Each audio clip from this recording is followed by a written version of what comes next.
In a previous video, we explored using keyframes to create our motion path. And as we increased the keyframes and we decreased the proximity of the keyframes to one another, we were able to get smoother transitions, or what we could do is, to a degree, replicate a curved path. But that process is very time consuming, and there's a better approach, and we could use a facet of scalable vector graphics, and that's capturing the path of an element. Okay, so let's take a look at a web page here, and again at the bottom of the video you'll see the read more, and I always include the assets which I've used in demos and paths to examples. Okay, so make sure you explore the read more part under the videos. Okay, so what we're going to do is we're going to use a property called the offset path property in CSS, and we're going to apply this to the element which we want to move or animate, in our case our astronaut. So we could use the motion path, which is the old syntax, and then offset path, which is the current spec. So even though the old spec or the new spec came in to be 2016 and this is currently 2020, it's probably a good idea to still include both. Okay, so what we're going to do is we're going to capture this coordinate path of the element, which, or I should say, we're going to capture the coordinates of an element which create its path. Okay, and if we scroll down a little bit more, we'll look at now on our keyframes, we're just going to work with 100%, and we're going to then work with motion offset and offset distance.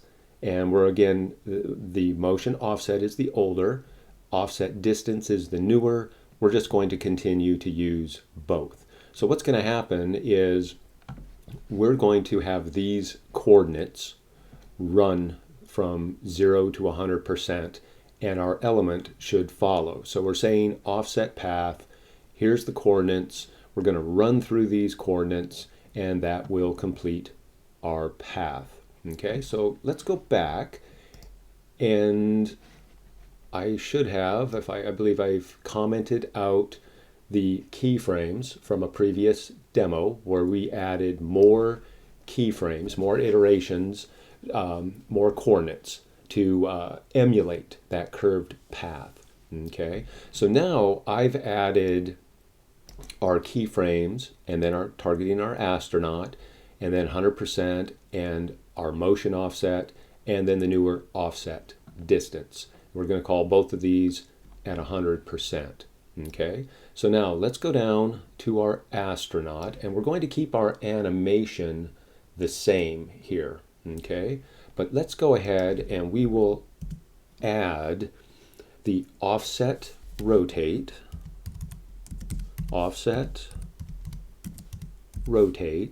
and we're going to set our offset rotate to 0 degrees. So what we're doing here is when our astronaut follows our path, we're going to have the astronaut stay pointing forward. Instead of, if you can imagine, if the astronaut were facing the path and we were going around a circle, then the astronaut would actually be rotating. And we'll take a look at this, but right now we just want our astronaut to stay like always looking, in our case, always looking to the left. Okay, so let's then add our transform origin, and we're going to set our transform origin center and center. And what we're doing is, if we go back and we look at our Illustrator file, so what we're doing is the default is right here as far as your origin point, okay? We're telling the origin point to be here, okay, in the center. And we can set that origin point with percentages, with coordinates. We could say left, top right. You get the idea. So we can move that origin point, and it's the origin point that's going to follow the path. So now we establish the origin point in the center of our astronaut. What should happen is our astronaut will position like so, okay? All right, let's go back to our code. And we have our offset path. Again, we have our offset path, so our astronaut will always be facing to the left. We have transform origin, so we're setting the origin point to the center. Now, next, we will add motion path, okay, and we will then, let's go ahead and add path, and then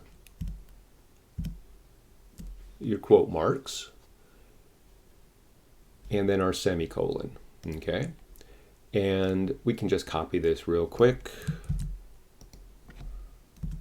So the motion path is the older spec, and the newer spec is offset path, but we will add both. Okay, so now offset path, okay? And then path and quote marks, and what we need to do now is get the coordinates which we want our astronaut to follow. And now it's time to go back to Illustrator, and I'm just going to select a simple path to start here. Let's just copy this path right here. Okay, so let's just go ahead and zoom in. Okay, and I'll get this short little path, and what we're going to do is copy this. Okay, so just copy. And now open a text editor, okay? A basic text program. And we'll just create a new document, and we're going to paste. So we'll go to edit and paste. And what we're looking for here is this is the SVG information, okay, for that path, for that shape, okay, that shape right there. And what we're looking for is the D path, which is right there, okay, the D path. So I'm just going to, and we can open this up a little further, okay, so it's this these coordinates which I want to get at for the D path. So I'm going to go inside the quote marks and just capture the coordinates inside the quote mark, quotes, and let's go up to edit, and we will copy. And now let's go back to our code, and in our motion path, which is the older spec, we will paste our coordinates. In the offset path, which is the newer spec, we will paste our coordinates. So what should happen is now with our keyframes, we're just going to say 100%, and we're going to have our motion offset and our offset distance both at 100%. So what we're going to do is run through this coordinate system. So let's go ahead and save, and let's go and take a look. We'll update, and let's take a look and see what our astronaut is doing here. All right, I realized I made one small error here, so I'm going to go back to my code, and just to make this really obvious, I'm going to get rid of the coordinate, just so it's a bit more clear what I left out here. Okay, just like with the scale and the rotate, we have the parentheses, and I left my parentheses out. So I need path, and then the parentheses. And we're going to just go ahead and place our quote marks inside like so. And I'll do the same here. Let's add our parentheses with our quote marks inside. And now we should be able to paste our coordinates back in like so. And we will save.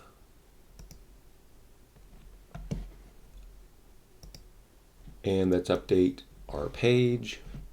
Get rid of this. And there is, remember we changed the origin path, okay? So we just have our astronaut sort of bouncing around, okay? Kind of going back and forth from one place to the next. And this is happening, if we go back to our code, this is happening because we have our path set to normal. So if we do alternate instead of normal, okay, and save, and let's update our page,